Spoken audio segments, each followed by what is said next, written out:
Hello class, good morning. कैसे हैं आप लोग? तो बच्चों, आज के क्लास में हम लोग क्लास 10वीं के एनसीईआरटी का प्रश्नावली 4.3 के बारे में अध्ययन करेंगे और क्वेश्चन 5 से अध्ययन करेंगे। इससे पहले वाला अगर क्लास आप लोग नहीं देखे हैं बाबू, तो मैं इसका लिंक डिस्क्रिप्शन बॉक्स में दे दिया हूं, आप लोग वहां जाकर इससे पहले वाला वीडियो देख लीजिए। तो बच्चों, स्वागत है आपका अपना YouTube channel Shailesh sir Siwan में। बच्चों, आज के क्लास में बहुत ही लाजवाब हम लोग क्वेश्चंस पढ़ने वाले हैं जो बोर्ड के एग्जाम से रिलेटेड होते हैं। ठीक है, तो आइए स्टार्ट करते हैं इस क्वेश्चंस को और देखते हैं। अगर कोई विद्यार्थी अगर नया है तो आप हमारे चैनल को सब्सक्राइब करें, लाइक करें, कमेंट करें और अपने दोस्तों को भी शेयर जरूर करें। तो आइए बिना समय को लॉस किए हुए हम लोग क्वेश्चन को स्टार्ट करते हैं। बाबू, ये आपका जो एक्सरसाइज है वो है 4.3, ये 4.3 है। ठीक है, अब इस 4.3 में हम लोगों को क्वेश्चन नंबर 5 पढ़ने हैं। क्या पढ़ना है बाबू? 5। ठीक है, कह रहा है कि 5 से कह रहा है कि एक क्लास टेस्ट में शेफाली के गणित और अंग्रेजी में प्राप्त किए गए अंकों का योग 30 है। देखिए, एक लड़का है शेफाली जो किसी एग्जाम में वो क्लास अपना टेस्ट देता है, उसमें कह रहा है कि गणित और अंग्रेजी का जो अंक है उन दोनों का योग कितना है? 30 है। यदि गणित में उसको 2 अंक अधिक मिलते हैं और अंग्रेजी में 3 अंक कम मिलते हैं तो उनके अंकों का गुणनफल जो होता है बाबू 210 हो जाता है। ठीक है, तो उनके द्वारा विषयों में प्राप्त किए अंक ज्ञात करिए। ध्यान दीजिए, शेफाली नाम का एक लड़का है। क्या बाबू? एक शेफाली नाम का लड़का है, वो एक टेस्ट देता है। किसका देता है? वो मैथ्स का देता है और इंग्लिश का देता है। ठीक है, और इन दो फर्स्ट कंडीशन में इन दोनों के अंकों का योग कितना है? 30 है। दूसरा जब टेस्ट देता है तो मैथ में 2 अंक अधिक मिलते हैं और अंग्रेजी में 3 अंक कम मिलते हैं, तब वो कितना अंक पाया है गणित और अंग्रेजी में, वही ज्ञात कर लेना है। ठीक है, बहुत इजी क्वेश्चन है, बिल्कुल आप लोग को समझ में आया होगा। ठीक है, तो बच्चों आइए स्टार्ट करते हैं इस क्वेश्चन को और देखते हैं। लिखेंगे माना कि शेफाली द्वारा प्राप्त गणित में अंक बराबर x तथा अंग्रेजी में प्राप्त अंक 30 - x कर लेते हैं। ठीक है, अब देखिए, अब कह रहा है कि जब गणित में उसको 2 अंक अधिक मिलते हैं। ध्यान दीजिए, अब देखिए प्रश्न से इतना आप लोग समझ गए तो आगे भी समझ जाएंगे। देखिए, कह रहा है कि जब उसको गणित में 2 अंक अधिक मिलते हैं तो गणित क्या बाबू x माने हैं, तो गणित में 2 अंक अधिक मतलब प्लस के 2, और जब अंग्रेजी में 3 अंक कम मिलते हैं तो अंग्रेजी का अंक क्या बाबू 30 - के x, तो 30 - के x माइनस के 3 कर लेंगे, कम मिला, तब इन दोनों का गुणनफल कितना होता है बाबू? 210। तो 210 ये रहा क्वेश्चन। आ गया समझ में? अब देखो, ये हो जाएगा x + के 2 गुणे 30 में से 3 जाएगा 27 - के x 210। अब गुणा करेंगे तो 27x नहीं, अब देखिए, अब x में गुणा कीजिए 27 से, प्लस x में प्लस 27 से क्या होगा? प्लस का 27x, प्लस x में माइनस के x से तो माइनस का x², प्लस 2 में प्लस 27 से 27 गुना होता है 54, प्लस 2 में -2 से तो माइनस के 2x, हो जाएगा 210। अब देखिए, इसको करते हैं माइनस का x²। अब 27 को x में से 2 को जाएगा, कितना बचेगा बाबू? प्लस का 25x, अब प्लस के 54, इसको इधर खींचिए तो माइनस के 10 = 0। आया समझ में? अब देखो, ये माइनस का x² 25x, अब इसको घटाएंगे तो हो जाएगा ये 156 बराबर के 0। देख लीजिए, 10 में से 6 गया, 4 गया 6, यहाँ बचा 10, 10 में से 5 गया 5 और 2 में से गया 1। अब माइनस कॉमन कर लेंगे इसमें तो 25x, ये प्लस के 156 = 0, उधर माइनस जाएगा तो 0 हो जाएगा, तो 25x 156 = 0। अब बाबू ध्यान दो, अब थोड़ा सा ट्रिक यहाँ पर है। अब क्या करना है आपको? ऐसे 2-3 विधियां हैं, आप किसी विधि से हल कर सकते हैं। तो हम क्या करते हैं? गुणनखंडन विधि से हल करते हैं। फर्स्ट इंटू लास्ट, पहले वाले पद से लास्ट वाले पद में गुणा, तो 156 का गुणनखंड करेंगे हम लोग तो ऐसा करना है कि जोड़ने पर और घटाने पर मध्य पद के बराबर आए। तो ध्यान दीजिए कैसे आएगा। अब इसे गुणनखंड करेंगे तो एक्स स्क्वायर, देखिए ध्यान दीजिएगा 156 का हो जाएगा 12x और माइनस के 13x और प्लस के 156 इक्वल टू 0। इसका गुणनखंड करेंगे तो 12 गुणे 13 कितना होता है 25, 12 गुणे 13 कितना होता है 156 और 12 और 13 माइनस के 25। क्लियर। अब यहाँ से x कॉमन करेंगे तो x माइनस के 12। अब यहाँ ऐसा कॉमन करना है जो यहाँ पे मौजूद हो तो x माइनस के 12 इक्वल टू 0। ठीक है बाबू। अभी देखिए दो गो है ना ये, तो एगो लिखेंगे तो x माइनस के 12 एगो ई हो गया, एगो ई हो गया x माइनस के 13 इक्वल टू 0। अब देखो अब x माइनस 12 बराबर, ध्यान दीजिएगा x माइनस 12 बराबर हो जाएगा ये 0, तो x बराबर के 12 और x माइनस 13 बराबर हो जाएगा 0, तो x बराबर के 13। अब समझने वाली बात यहाँ पर है, जब गणित में ध्यान दीजिएगा, जब गणित में जब x बराबर कितना मिलता है 12, तो अंग्रेजी में कितना मिलेगा बाबू, अंग्रेजी में कितना मिलेगा इसको, अंग्रेजी में देखिए तो अब यहां रख दीजिए मान इसका, 30 में से 12 गया कितना बचेगा 18। क्लियर आ रहा समझ में कि जब गणित में उसको 12 अंक मिलेगा तो यहां पर रखेंगे तो 30 में से 12 गया क्या बचा 18।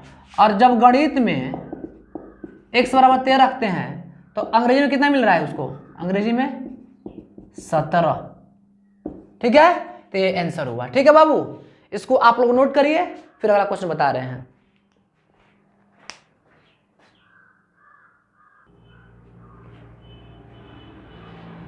तो बच्चों अब अगला क्वेश्चन देखते हैं। देखिए क्वेश्चन नंबर 6, ध्यान दीजिए। कह रहा है कि एक आयताकार खेत का विकर्ण उसकी छोटी भुजा से 60 मीटर अधिक लंबा है। एक खेत का जो विकर्ण है उसकी छोटी भुजा से क्या हो 60 मीटर अधिक लंबा है। यदि बड़ी भुजा छोटी भुजा से 30 मीटर अधिक हो तो खेत की भुजा ज्ञात करिए। चलिए पहली बात कहो, खेत आपका आयताकार होगा या वर्गाकार होगा, मान लेते हैं। ठीक है, ये विकर्ण हो गया। इसको काम करते हैं, इसको लिखते हैं A B C और D। कह रहा है विकर्ण, लिखेंगे पहले यहां से लिखेंगे माना कि छोटी भुजा BC बराबर x मीटर। हमने मान लिया क्या, छोटी भुजा BC बराबर x मीटर, तो x मीटर हो गया। और विकर्ण कह रहा है कितना 60 मीटर अधिक लंबा है, तो x प्लस के 60 मीटर। और बड़ी भुजा छोटी भुजा से 30 मीटर अधिक है, तो x प्लस के 30 मीटर। हो गया, बिल्कुल हो गया। यही तो क्वेश्चन से बिल्कुल आसान तरीका से बन रहा है। देखिए तथा बड़ी भुजा AB माने ना बाबू x प्लस के 30 मीटर अधिक लंबा, इसमें जोड़ेंगे। ठीक है ना, छोटी भुजा से बड़ी भुजा क्या है 30 मीटर अधिक है, तो x प्लस के 30 मीटर। और विकर्ण क्या बाबू AC बराबर कितना दिया बाबू x प्लस के 60 मीटर। ये रहा विकर्ण। ठीक है, अब देखिए, अब लिखेंगे यहां से, चूंकि त्रिभुज ABC में पाइथागोरस प्रमेय से, या आप जानते हैं कि कर्ण का वर्ग शेष दो भुजाओं के वर्गों के योग के बराबर होता है, ये भी जानते हैं। बात समझ में आ रही है, बिल्कुल आ रही है। तो यहां से लिखेंगे हम AC का स्क्वायर AB का स्क्वायर और प्लस BC का स्क्वायर। बाबू AC क्या बाबू ध्यान दो, तो यहां पर x प्लस के 60 मीटर, इसका होल स्क्वायर। ठीक है, और AB क्या है बबुआ, AB का मान x प्लस के 30 होल स्क्वायर, ये हो जाएगा x का होल स्क्वायर। इसको तोड़ते हैं तो a square B square 2AB, इसको तोड़ते हैं तो a square B square 2AB हो जाए x स्क्वायर। ये होगा x square 3600 120x, x square 960x और x स्क्वायर। इससे ये खत्म, इसको उधर भेज दीजिए तो x स्क्वायर प्लस के 60x प्लस के 900, इसको उधर भेजेंगे तो माइनस के 3600 और माइनस के 120 इक्वल टू 0। ठीक है ना, आपको खेत की भुजाओं को ज्ञात करना है। ठीक है ना, अब देखिए ये हो जाएगा बाबू x स्क्वायर, अब 60 में से 120x जाएगा तो कितना बचेगा बबुआ, माइनस के 60x, और 3600 में से ई जाएगा 900, ई हो जाएगा 2700 इक्वल टू 0। अब यहां पर थोड़ा सा कहानी रोमांचक होगी। अब आपको क्या करना है बाबू, आपको ये करना है कि इसका फर्स्ट इंटू लास्ट कर लीजिए और इसका मान निकाल लीजिए। देखिए अब इससे इसको गुणा करते हैं, फर्स्ट इंटू लास्ट। तो एक्स स्क्वायर 90x में से, ध्यान दीजिएगा 90x में से प्लस के 30x घटाएंगे तो आ जाएगा 60, और 29 27 27 हो जाएगा। अब x का मान करेंगे तो x माइनस के 90, 30 का मान करेंगे तो हो जाएगा 90 बराबर के 0। हाई 2 को दिखाई दे रहा है ना, ए को ले लीजिए, और x प्लस के 30 बराबर के 0। अब x माइनस 90 इक्वल टू 0, तो x बराबर के 90। एक ठो ई आ रहा है, x प्लस 30 बराबर के 0, तो x बराबर के 30। चूंकि जानते हैं कि हम क्या माने हैं जी, अब चूंकि ये माइनस में है तो ये मान्य नहीं है, क्या है, मान्य नहीं है। तो चलिए अब छोटी जो भुजा होगी, ध्यान दीजिएगा, छोटी भुजा जो होगी, ध्यान दीजिएगा, ये हो जाएगा छोटी भुजा x बराबर 90 मीटर, बड़ी भुजा क्या होगी, वही भुजा याद करना है ना आपको, दो ही भुजा याद करना है ना। तो x प्लस के 30, तो x का मान 90, इसका मान 30, 120 मीटर। यही क्या बाबू होगा, आंसर होगा। चलिए आप लोग इसको नोट करिए, फिर अगला क्वेश्चन बता रहे हैं।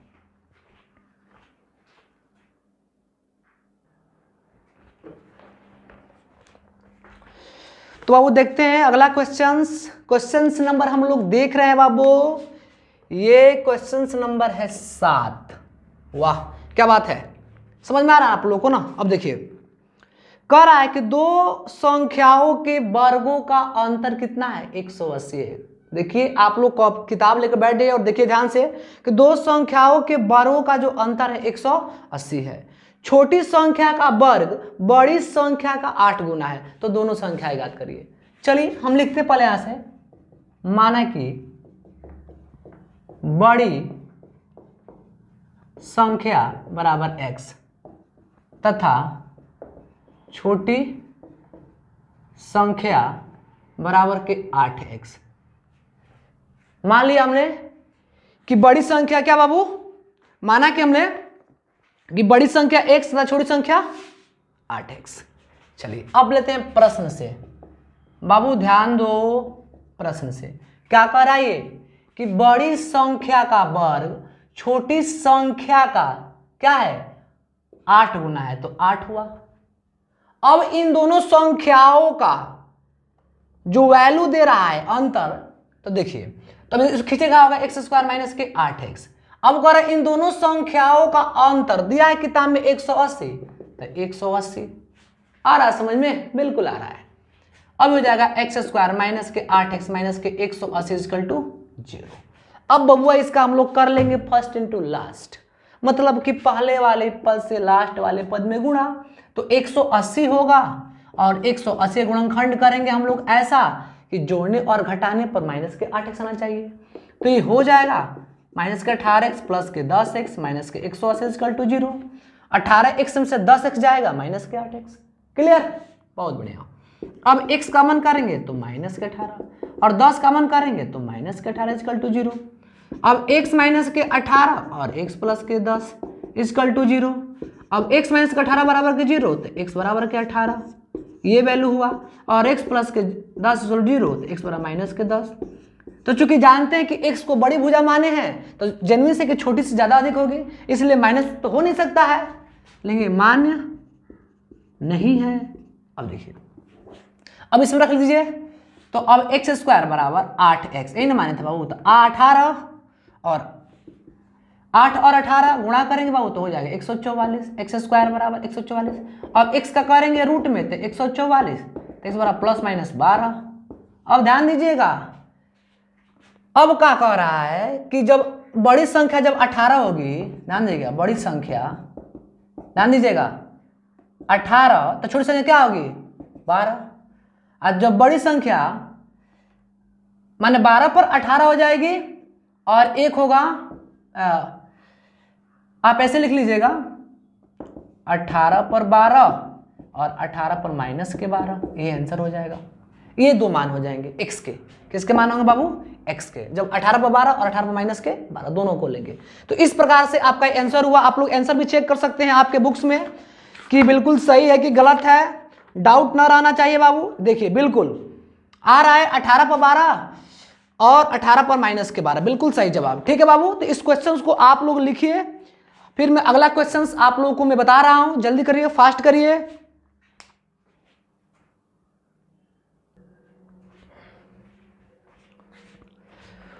तो बच्चों अब हम लोग क्वेश्चंस जो है, ये questions very very important questions है बोर्ड के एग्जाम के लिए। क्वेश्चंस नंबर 8, ठीक है।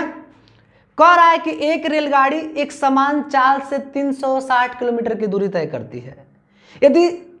यदि इसके चाल में 5 किलोमीटर प्रति घंटा अधिक कर दिया जाए तो वह उसी यात्रा को तय करने में 1 घंटा कम समय लेती है। तो रेलगाड़ी की चाल याद करें। देखिए बाबू, ये जो रेलगाड़िया है ना, झरिया से जाएगी गोरखपुर तक, ध्यान दो बाबू। लिखेंगे माना कि रेलगाड़ी की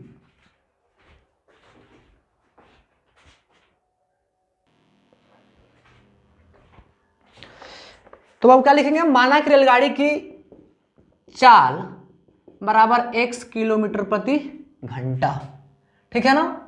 अब देखिए, अब ये जो रेलगाड़ी है वह 360 किलोमीटर की दूरी तय करती है। लिखेंगे 360 किलोमीटर दूरी तय करने में लगा समय। तो समय मेरा क्या होता है बाबू, दूरी क्या होता है, दूरी बट्टे चाल। तो दूरी कितना है 360 और चाल क्या है x। अब देखिए, जब रेलगाड़ी, ध्यान दीजिएगा कि चाल में 5 किलोमीटर प्रति घंटा की वृद्धि होती है, तब 360 किलोमीटर दूरी तय करने में लगा समय। देखिए बाबू, समय क्या होता है, दूरी बट्टे चाल। तो 360, अब इसके चाल में 5 किलोमीटर घंटा की वृद्धि हुआ है तो x प्लस के 5। अब लिखेंगे प्रश्न से, अब ध्यान दो, कह रहा है, पुनः क्वेश्चन पढ़ते हैं। कह रहा है तो ये इसी यात्रा को तय करने में 1 घंटे कम समय लेते, किससे, पहले वाले से, यानी 360 माइनस के 360 बट्टे x प्लस के 5, 1 घंटा कम समय तो 1 घंटा कम समय। आया समझ में। चलिए अब इसका हम लोग करते हैं फर्स्ट, इसको पहले सोल्यूशन करते हैं बाबू। ऊपर से पहले 360 कॉमन कर लीजिए, तो 1 बट्टे एक्स और 1 बट्टे एक्स प्लस के 5 बराबर के 1 हो जाएगा। अब देखिए 360, अब क्या करते हैं, इसका एलसीएम करेंगे तो हो जाएगा x प्लस के 5 माइनस के x इंटू एक्स प्लस के 5। इतना तो आप लोग पढ़े होंगे। इन दोनों का एलसीएम करेंगे इतना होगा, भाग करेंगे ऐसे ही खत्म ही बचा, गुणा में आ गया, इसे भाग करेंगे ये खत्म ही बचा, गुणा में आ गया। क्लियर। अभी प्लस माइनस कैंसिल, 360 गुणे के 5 और गुणा करेंगे x में तो x स्क्वायर हो जाएगा, 5x बराबर के 1। क्लियर। अब गुणा करते हैं बाबू, x स्क्वायर 5x, इसमें गुणा करिए तो हो जाएगा 360 गुणे के 5। अब देखिए बाबू, x स्क्वायर 5x, ये हो जाएगा 0, 6 5 30 के 0 हासिल 3 और 5 3 15 3 18, यानी 1800 हो रहा है बबुआ। ये हो जाएगा, इसको इधर खींच लिए कलरिया के, तो ये हो जाएगा 0। अब इसका फर्स्ट इंटू लास्ट करना है, तो सोचिए कि फर्स्ट इंटू लास्ट, पहले वाले पद से लास्ट वाले पद में गुणा। अब 1800 का ऐसा फैक्टर तोड़ना है कि जोड़ने पर चाहे घटाने पर आपके मध्य पद के बराबर आना चाहिए। तो सोचिए, अब इसका गुणनखंड अगर हम करते हैं साइड में, अगर यहाँ पर 1800 गुणनखंड करेंगे बाबू तो ये होगा 900, ये होगा 450, ये 5 से करेंगे तो 90, ये 5 से करेंगे, ये चाहे 3 से करेंगे इसको तो 3 तरीके 9, फिर 3 से करेंगे तो ये 10, ये 2 से करेंगे तो 5, ये आ रहा है 2 2 2 3 3 3। सोचिए क्या करते हैं, इसको सेटिंग कर लेंगे 5 9 10। देखिए ध्यान दीजिएगा, आप इसको जब सेटिंग करेंगे ना तो इसका ये हो जाएगा, ये सेटिंग खूब बढ़िया से होगा। ये हो जाएगा 45x माइनस के 40x और 1800 बराबर के 0, ये हो जाएगा। और आपको विश्वास नहीं है तो 45 गुणे 40 अगर 0 0 5 को 20 84 4 16 2 18 आ रहा है बाबू, बिल्कुल आ रहा है, एकदम आ रहा है। देखिए और इसमें से x कॉमन करेंगे तो हो जाएगा 45 और माइनस 40 कॉमन करेंगे तो बबुआ हो जाएगा प्लस के 45 = 0। अब भाई 2 को दिखाई दे रहा है ना, कलर आकर खींच लीजिए, आएगो इल के x माइनस के 40 बराबर के 0।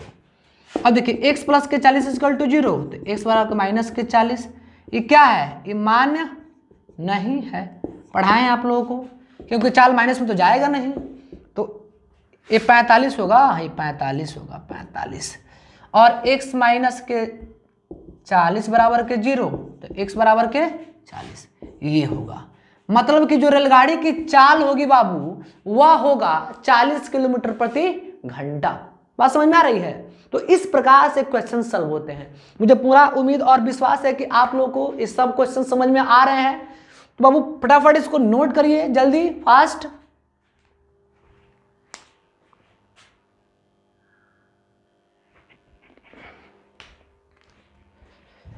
तो बच्चों अब देखिए क्वेश्चंस नंबर हम लोग 9। ये थोड़ा लंबा क्वेश्चन है लेकिन घबराने की बात नहीं है। कह रहा है कि 2 पानी के नल एक साथ एक हौज को 9.3/8 घंटा में भर सकते हैं। 2 पानी का जो का है नल है, किसी हौज को, हौज मतलब बड़ा वाला डिब्बा, बड़ा वाला कोई हौज होता नहीं, कुआं जैसे बनाया जाता है, उसको भर सकते हैं। बड़े व्यास वाला नल हौज को भरने में कम व्यास वाले नल से 10 घंटे कम समय लेता है। तो प्रत्येक द्वारा अलग से हौज को भरने में लगा समय। चलिए स्टार्ट करते हैं। यहां से लिखेंगे, माना कि छोटे नल हौज को भरने में, माना कि छोटे नल हौज को भरने में लिया समय बराबर x तथा बड़ा नल द्वारा हौज को भरने में लगा समय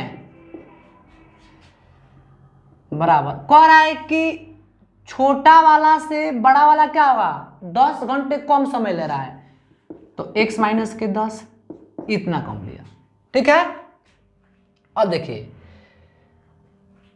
लिखेंगे, अब दोनों नल द्वारा हौज को भरने में लगा समय। अब ये दोनों मिलकर भर रहा है, कितना बाबू, कितना समय ले रहा है, दिया किताबुआ में 9.3/8। अब देखिए इसको चेंज कर लेंगे तो 9 8 72 3 75/8 घंटा। ठीक है, चलिए इतना तो हो गया। अब देखिए, अब छोटे नल द्वारा लिखेंगे, अब छोटे नल द्वारा 1 घंटा में अब छोटे नल द्वारा 1 घंटे में हौज को भरने में लगा समय क्या होगा, इसका बिल्कुल उल्टा 1/x, 1 घंटे में 1/x हिस्सा भरता है, तथा बड़ा नल द्वारा 1 घंटे में लगा समय। इसका मतलब सेम टू सेम यही बात है, 1/x माइनस के 10। क्लियर, बड़ा भी नल का हो गया, छोटा भी हो गया। अब देखिए अब क्या कह रहा है, अब दोनों नलों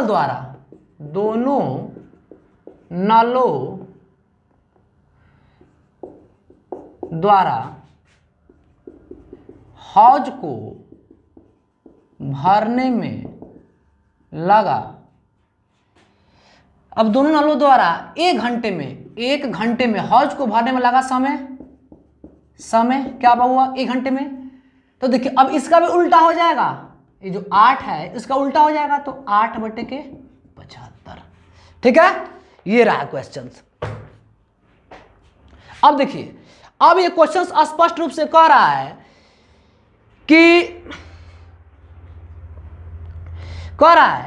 तो प्रत्येक द्वारा हौज अलग से भरने में ज्ञात करना। चलिए अब प्रश्न से लेते हैं बाबू, ध्यान दीजिए, प्रश्न से लेंगे तो ध्यान दीजिए, हो जाएगा ये क्या है 1/x प्लस 1/x माइनस के 10 और 8/75।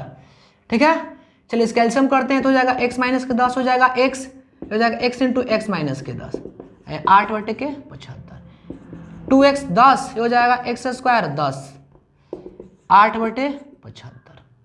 अब देखिए इसमें इससे गुणा, इसमें इससे गुणा तो हो जाएगा 8x स्क्वायर, ये हो जाएगा 8 दाम में 80, ये अब गुणा करेंगे इसमें इससे तो हो जाएगा 75 दूना हो जाएगा 150x, और इसमें इससे करिएगा तो हो जाएगा 750। अब इसको इधर खींच लीजिए तो 8x स्क्वायर 80 माइनस के 150x और minus minus plus 750 equal to 0। अब देखिए 8x स्क्वायर 150x, अब देखिए 750 में से 80 जाएगा, ध्यान देखिए 0 में 0 गया 0, और देखिए 15 में से 8 गया 7 हो जाएगा, और यहाँ कितना बचा 6 इक्वल टू 0, ये हो जाएगा 870। क्लियर? नहीं, हाँ 15 में से 8 गया 7, ठीक है। अब काम करते हैं इसमें से 2 कॉमन करते हैं तो हो जाएगा 4, ये हो जाएगा 75, 2 3 6 2 4 2 5 10 इक्वल टू 0, ये हो जाएगा 4x स्क्वायर 75x माइनस के 325 इक्वल टू 0। कहीं मिस्टेक तो नहीं ना हो रहा है? नहीं हो रहा है, चलिए ठीक है। अब देखिए, अब एक काम करते हैं, इसमें से आप ऐसा आपको हल करना है,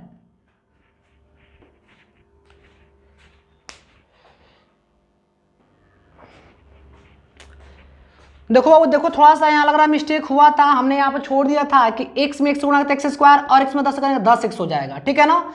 थोड़ा यहाँ से गड़बड़ हुआ है, इसको हम लोग थोड़ा सही कर लेते हैं, ठीक है ना। क्वेश्चन ही है, होता रहता है, घबराने की बात नहीं है। एक बार पुनः एक बार और करते हैं इसको हम।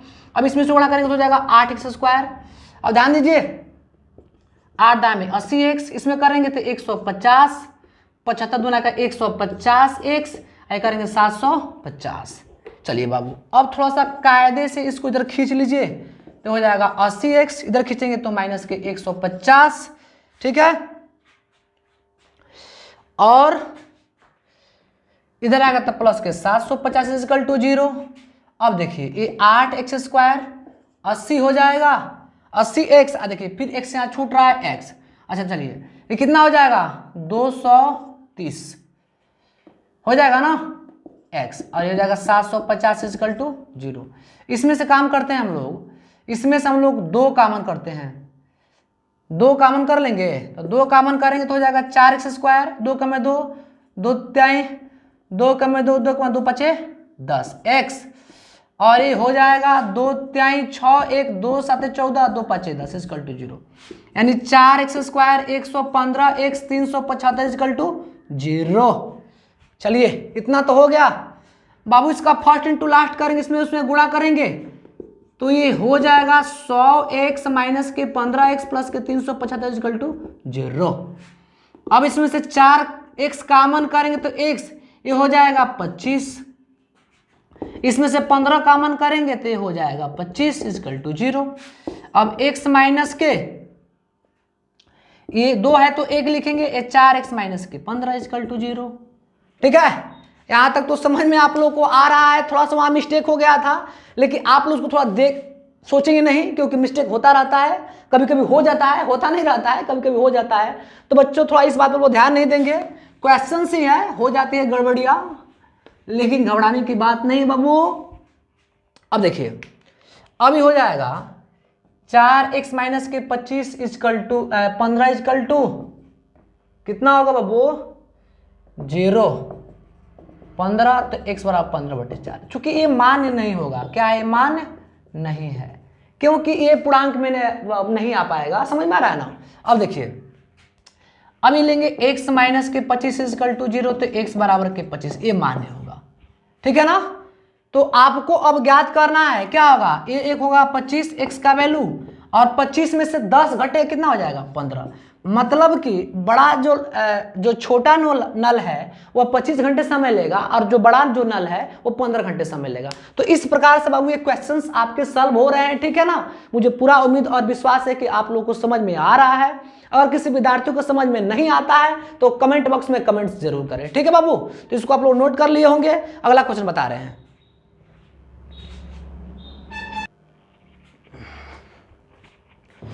तो बच्चों अब ये क्वेश्चंस नंबर इस प्रश्नावली का हम लोग देखेंगे। ये क्वेश्चंस नंबर 10 जो आपके स्क्रीन बोर्ड पे दिखाई दे रहे हैं, क्वेश्चन नंबर 10 को देखते हैं। ये थोड़ा बीएम क्वेश्चन है, एग्जाम्स में पूछता है बिहार और यूपी में, ठीक है ना। इस बात को थोड़ा ध्यान रखेंगे आप लोग। तो अब कह रहा है कि मैसूर और बेंगलोर के बीच 132 किलोमीटर यात्रा करने में एक एक्सप्रेस गाड़ी सवारी गाड़ी से 1 घंटा कम समय लेती है। जैसे समझिए इसको, यहां से यहां तक हाई मैसूर हो गया और ई हो गया बेंगलोर, ठीक है ना। ई मैसूर हो गया, एम से मैसूर, अभी से बेंगलोर। अब यहां से यहां 132 किलोमीटर दूरी है जाने के लिए, समझ में आ रहा है ना। तो जो सवारी गाड़ी है, जो एक्सप्रेस गाड़ी है वह सवारी गाड़ी से क्या करती है 1 घंटा कम समय लेती है यहां तक पहुंचने में, ढाई दे। बस समझ में आ रहा है ना। यहाँ से वहां जाने में वो 1 घंटा कम समय लेती है। और कह रही है कि यदि उसके चाल में 15 किलोमीटर घंटा की वृद्धि हो जाती, समझ में आ रहा है ना क्या कह रहा है। यदि एक्सप्रेस गाड़ी की औसत चाल सवारी गाड़ी की औसत चाल से 11 किलोमीटर प्रति घंटा अधिक हो तो दोनों रेलगाड़ियों की चाल ज्ञात करें। चलिए अब 1 घंटा कम समय भी ले रही है, 11 किलोमीटर प्रति घंटा इसका चाल बढ़ा भी दिया गया, किसमें, एक्सप्रेस में। तो उसका समय ज्ञात कर लेना है। उन दोनों गाड़ियों का जो औसत चाल है वो क्या करना है बाबू, ज्ञात कर लेना है। चलिए देखो लिखेंगे, यहां से ऐसे लिखेंगे, माना कि सवारी गाड़ी की औसत चाल बराबर x किलोमीटर प्रति घंटा तथा क्या कह रहा है, सवारी गाड़ी की चाल x किलोमीटर प्रति घंटा, ठीक है, तथा एक्सप्रेस गाड़ी की औसत चाल x प्लस 11 का रहा है ना, 11 किलोमीटर घंटा अधिक किलोमीटर प्रति घंटा, ठीक है। अब देखिए, अब लिखेंगे चूंकि 132 किलोमीटर दूरी सवारी गाड़ी द्वारा 132 किलोमीटर की दूरी सवारी गाड़ी द्वारा तय करने में लगा समय क्या होगा, तो 132 बट्टे के x, क्योंकि समय बराबर दूरी बट्टे चाल होता है, समझ में आ रहा है ना। और 132 किलोमीटर, अब देखिए, तथा 132 किलोमीटर दूरी एक्सप्रेस गाड़ी द्वारा तय करने में लगा समय, तो हो जाएगा 132 बट्टे x प्लस के 11। आ रहा समझ में। ये हो गया सवारी गाड़ी का, ये हो गया एक्सप्रेस का, क्लियर। अब लिखेंगे प्रश्न से देखो बाबू, ये कह रहा है कि जो सवारी गाड़ी से 1 घंटे कम समय लेती, कौन लेती है, एक्सप्रेस लेती है। तो सवारी गाड़ी का चाल ई था और 1 घंटे कम समय लेती, और एक्सप्रेस का ई था x प्लस 11, 1 घंटे कम तो कम, क्लियर।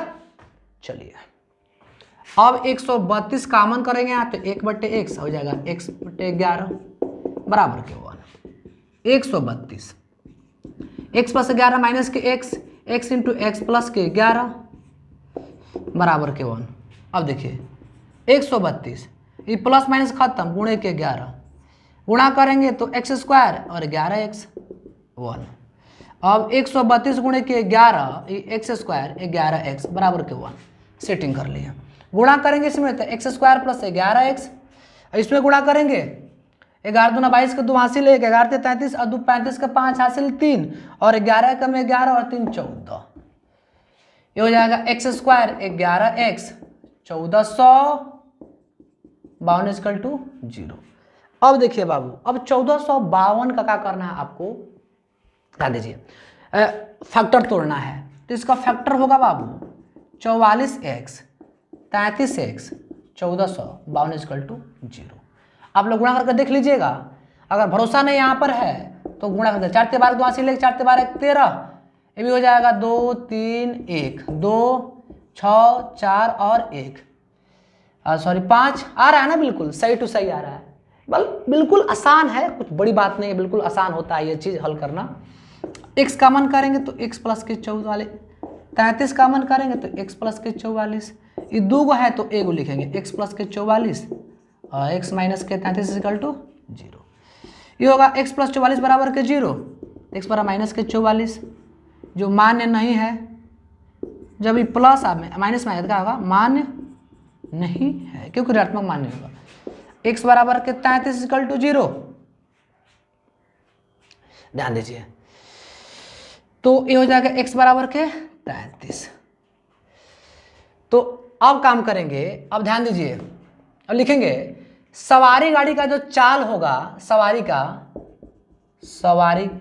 चाल 33 किलोमीटर प्रति घंटा, और एक्सप्रेस का क्या होगा, एक्सप्रेस का चाल यहाँ रखेंगे 33 को 11 कितना होगा 44 किलोमीटर प्रति घंटा। ये हो जाएगा आंसर। इस प्रकार से बाबू क्वेश्चंस बनते हैं। चलिए इसको फटाफट नोट करिए, चलिए फास्ट करिए।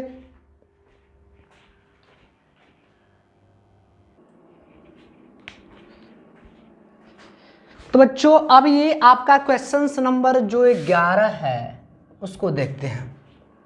कह रहा है कि दो वर्गों के क्षेत्रफलों का योग 468 मीटर स्क्वायर है। यदि उनके परिमापों का अंतर 24 मीटर हो तो दोनों वर्गों की भुजाएं ज्ञात करें। लिखेंगे माना कि वर्गों की भुजाएं क्रमशः x तथा y है। मान लिया कि वर्गों की भुजाएं क्या बाबू x तथा y है, ठीक है। तो प्रश्न से, चलिए प्रश्न से कर लेते हैं। कह रहा है कि दो वर्गों के क्षेत्रफलों का योग पूछ रहा है। तो एक्स स्क्वायर पहला का वर्ग दूसरा का वर्ग दोनों का जोड़ दिए तो 468। क्लियर। दो वर्गों के क्षेत्रफलों का योग, तो दो पहला का वर्ग इसका योग दूसरा का वर्ग दोनों का योग जोड़ दिए थे 468। क्लियर। इसको मानते हैं क्वेश्चन नंबर 1। तथा कह रहा है कि परिमाप, तो परिमाप कितना दिया बाबू, परिमाप दिया है 24। कह रहा है परिमाप का होता है, वर्ग परिमाप क्या होता है, भुजा, 4 गुणे भुजा होता है। क्या बाबू होता है, 4 गुणे भुजा होता है। वर्ग का परिमाप याद रखिएगा। तो कह रहा है इसका अंतर, तो 4 इंटू एक्स माइनस के वाई 24, ये 4 छक 24 हो जाएगा। एक्स माइनस के वाई बराबर के 6। क्वेश्चन नंबर आप इसको 2 मान सकते हैं। चलिए यदि आपको नहीं है तो इसको छोड़ भी मत मानिए 2। अब इसको उधर भेज दीजिए, एक्स बराबर हो जाएगा वाई प्लस के 6। अब एक्स का मान समीकरण 1 में रख लीजिए। एक्स का मान समीकरण 1 में रखने पर 1 में रख दे रहे हैं तो हो जाएगा वाई प्लस के 6 का होल स्क्वायर, वाई स्क्वायर और 468, ए square B square 2ab 12y हो जाएगा और वाई स्क्वायर 468। देखिए एगो वाई स्क्वायर एगो वाई स्क्वायर कितना होगा 2y स्क्वायर। ये हो जाएगा 12y प्लस के 36, इधर आएगा तो minus 468 equal to 0। 2y square 12y, 8 में 6 गया 2, 6 में 3 गया 3 4 माइनस के 432 इक्वल टू 0। 2 कॉमन कर लेते हैं, वाई स्क्वायर हो जाएगा 6y 2 1 और 6 इक्वल टू 0। यहाँ देखिए y बराबर हो जाएगा 6y 216 इक्वल टू 0। अब देखिए एक काम करते हैं,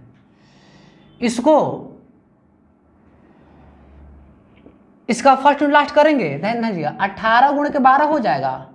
चलो 86 लेख 2 1 3 8 1 6 1 216 बिल्कुल सही। 18 12 हो जाएगा इसका गुणनखंड। एकदम दिमाग में आ जा रहा बाबू कि कैसे करना है इसको, फर्स्ट इंटू लास्ट। तो वाई स्क्वायर हो जाएगा 18y माइनस के 12y 216 इक्वल टू 0।